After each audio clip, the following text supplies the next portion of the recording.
Buenas tardes. I'm Lyn Jarvis, contributing editor for Across the Fence, and today our show comes to you from South America and the amazing country of Peru. Before we begin our adventure, I want to tell you about the local drink down here. It's called Inca Cola, and it can be purchased just about anywhere. And no, it doesn't taste a bit like the colas at home.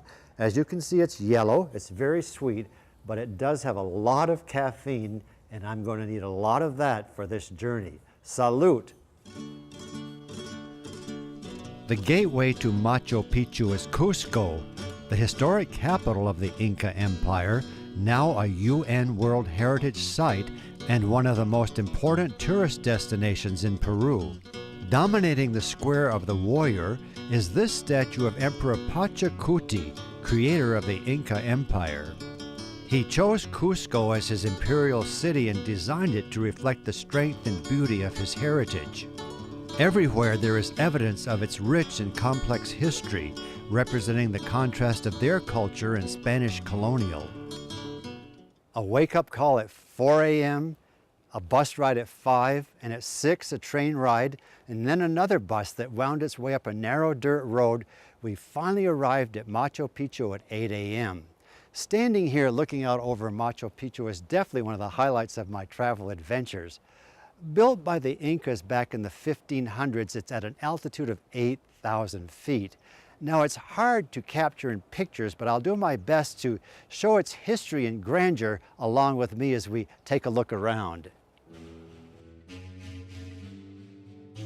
And what could be better than being greeted by llamas? Sure-footed and agile, they have been used as pack animals since pre-Hispanic times and can carry up to 80 pounds. It was animals like these that helped Hiram Bingham, an assistant professor at Yale University, to bring Machu Picchu to the attention of the world with his discovery on July 24, 1911. Rising out of a thick tangle of undergrowth with a maze of terraces and walls, it's the Incas' most splendid accomplishment that had been hidden from the outside world for nearly 400 years. "It fairly took my breath away," he later wrote, and this icon of the Inca world now beckons some 2,000 visitors a day. Hidden high in the Peruvian Andes, it was the royal retreat for Emperor Pachacuti that testifies to the Incas' masterful building skills with its precision-cut stones and perfectly placed terraces and religious sites. To create such a masterpiece took time and many strong men. By using a shrewd mix of diplomacy, intermarriage, and military coercion, no one dared to attack them. When there was hint of insurgency, the able-bodied men were brought to places like Machu Picchu to work the quarries and move stones to build their architectural treasures. When the Spanish arrived in Peru, the last inhabitants of Machu Picchu drifted away, and with its remote location, the invaders never found the sacred site. I asked our guide, Teddy Mendoza, why the Incas left. Different points of view, absolutely. The first one, and I consider this one very traditional, is because the Spaniards. They were moving, expanding, trying to capture, the kings, and the other one is the civil war between two brothers fighting for the kingdom. All right? And the last one, and which is even more important for me, I think, were diseases. Because the Incas, they were good sailors, and they get into Panama during the 1520s approximately. During the excavations or researches in some areas, Inca sites, our archaeologists, they found shells, not from this part of South America. Even feathers of quetzal feathers too, that we don't have in here. We have some species, but not like those ones. In that processing of years by years, they introduced diseases to this part of South America, and obviously they didn't know. This idea of diseases in Machu Picchu came with this expedition. We don't have so much information as I told you, but George Eaton is one of the osteologists. He says that they abandoned this place because of the diseases. Because of steep paths and hundreds of stairs allowing movement from one level to another, and especially the thin air, one has to be very careful when exploring here. We don't have time to look at all the structures, but here are some that I found most interesting. In the sacred district is the Intihuatana stone pointing directly at the sun during the winter solstice, literally meaning the hitching post, for the Incas are said to have tied the sun to the post to keep it in place along its daily path through the sky. Many consider the Sun Temple the most impressive building here, built in a semicircle that is 35 feet in diameter. When the sun of the winter solstice enters through the central window, it falls directly on a ceremonial stone out of respect for Inti, the Inca sun god. The Incas perfected hillside farming and grew bountiful food supplies, and thousands of their terraces continue to be used for local food production. Their storage and distribution of water is another engineering marvel. By gravity, it flows through a series of channels and works as well today as it did hundreds of years ago. And just maybe I discovered something that will give archaeologists something to ponder.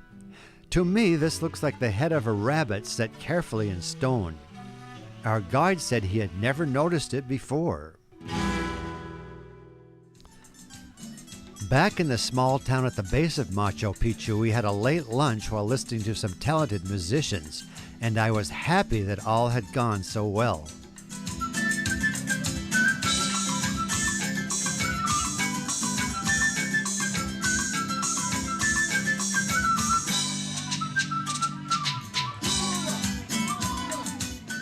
To get to Lake Titicaca, we traveled through remote and barren countryside, and along the way we were fortunate to meet many of the local children. Our first stop was Rocky, about 70 miles from Cusco, a remote mountain town where the villagers had their beautiful crafts on display in the small plaza. They have no electricity or electronic devices and take great pride in the crafts and clothing that they design and create. After shopping, we made our way along 500-year-old walls to the archaeological site. More than 150,000 people a year come to see the Temple of Huiracocha, another important Inca construction. It's 328 feet long, made from mud bricks built on a volcanic stone foundation, and thought to be the largest single-roof structure in the Inca Empire. And then we heard children. A small group at first, who were quite shy and probably wished I wasn't taking their picture. But then, down an ancient stone path came dozens of them, and being with their teachers, they felt secure and were happy and spontaneous. Since our travel group wore name tags, many of them were intrigued by my short three-letter name pronounced Lyn in Spanish, and they whispered it as they passed by. Such happy children with so little. It speaks volumes, doesn't it? My most cherished memory of Peru happened at this elementary school not far from Lake Titicaca. I don't often mention tour groups that I travel with, but today I am making an exception. The children, dressed in hats and uniforms provided by Gate 1, were there to greet us. The company had suggested that we help by bringing school supplies such as paper and pencils. This is Richard, who was selected to represent the school because he's a nice guy, gets excellent grades, and is a good dancer. Our Gate 1 guide, Washington, gives some background. We started this year, and this is one of the schools that we are supporting, but won't to be the only one. Are other schools. The parents who are over there, take a look, the ladies, they are working here, so they came here in order to tell you thank you very much for this support. En primer lugar, quiero darles la bienvenida. After a heartfelt thanks from the principal, we distributed our school supplies. I chose the second grade. Their teacher noticed I was a little emotional as I handed the notebooks and pens to her, and she replied, "What is a moment of happiness for you is a lifetime of happiness for these boys and girls." Adios, mis amigos.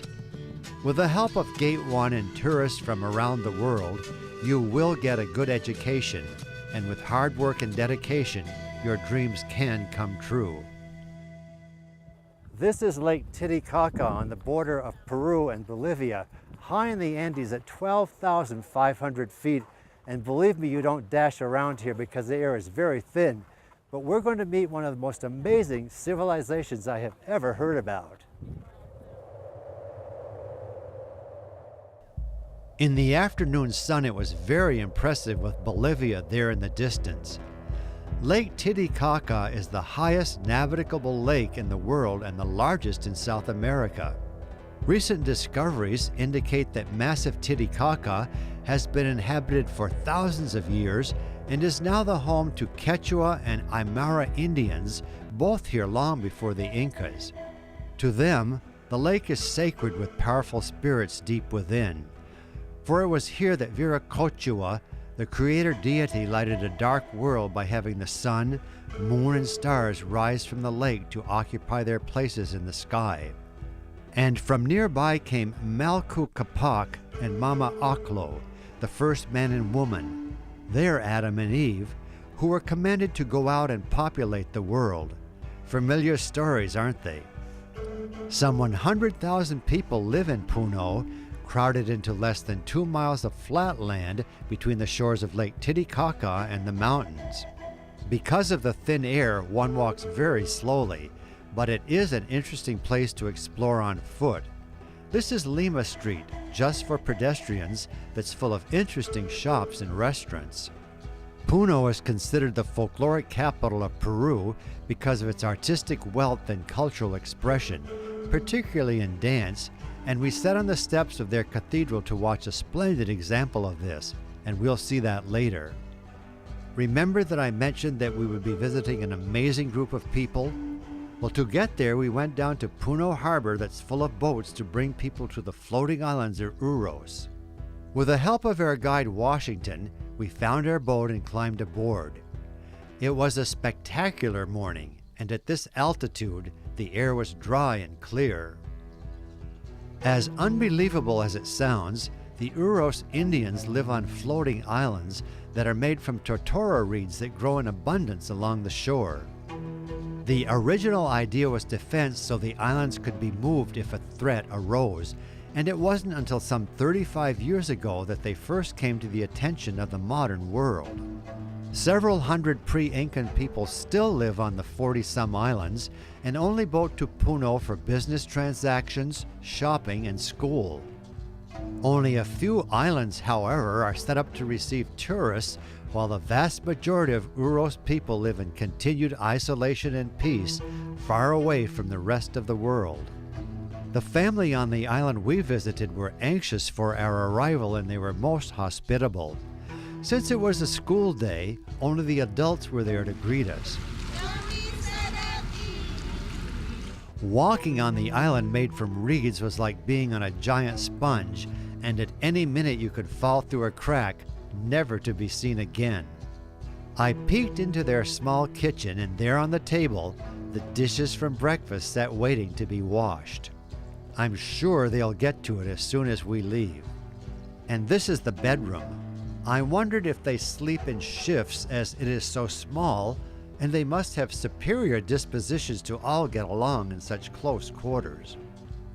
We were greeted by the president of the island, who told us that there were 14 extended family members living here, and he went on to explain how the islands are constructed. When dried, the root of the tortora reed floats like a cork, and that is what keeps the islands afloat.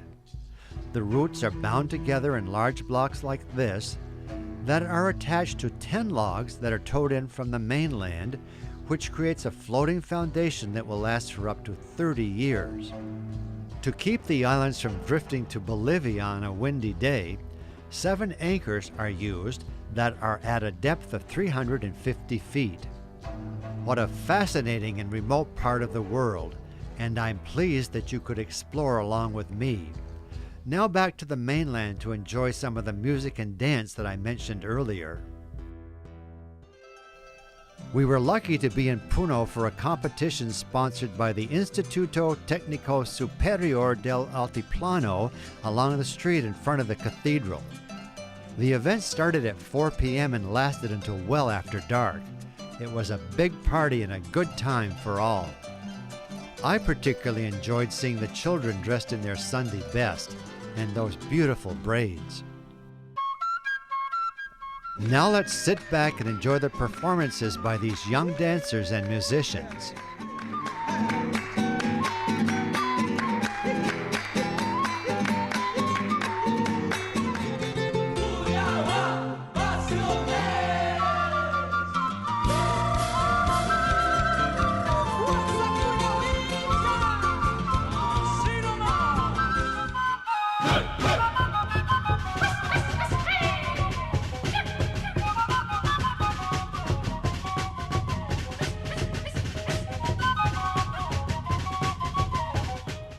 Some amazing things here in Peru, aren't there?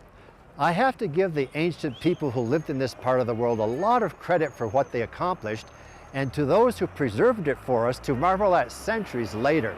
I hope you have enjoyed visiting this part of the world. I'm Lyn Jarvis for Across the Fence here in Puno at 18,000 feet above sea level, and it has been my pleasure to be your guide to some of the historic treasures of Peru, South America.